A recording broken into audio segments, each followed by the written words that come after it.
Hi, I'm Whitney Lauritsen from Ecorazzi's Good Gossip, and I'm here in Los Angeles for the press conference for The Big Fix, an eye-opening documentary about the BP oil spill and all of the things you did not hear in the news. I'll be talking with one of the executive producers, Tim Robbins, as well as filmmakers Harrell Tickell and Josh Tickell. So come on over and I'll show you some clips from the conference. Almost every day a new scientific report is released showing devastation of a different species.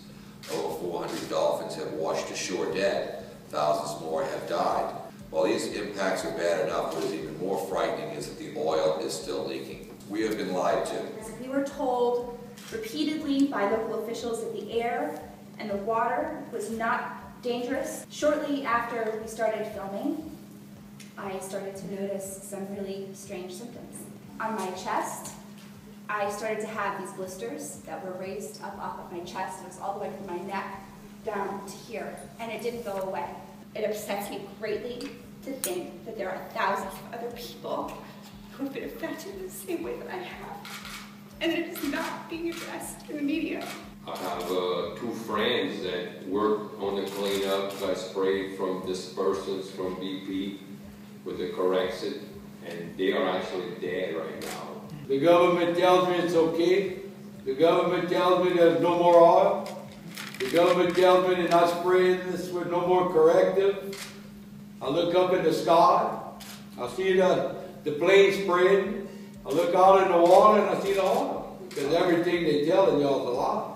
The oil has gone out of public view, but it is now killing an ecosystem. Until we have a system where the senators and congressmen represent the people in their district instead of the corporate interests that paid for their election, until we have a system like that, we are living in a broken system. This doesn't work. It doesn't work for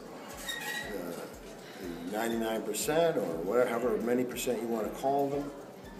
It's a deep frustration and a growing realization that money purchases politicians, and we have to deal with the crumbs left over, and I think people are basically saying they're not going to put up with that anymore.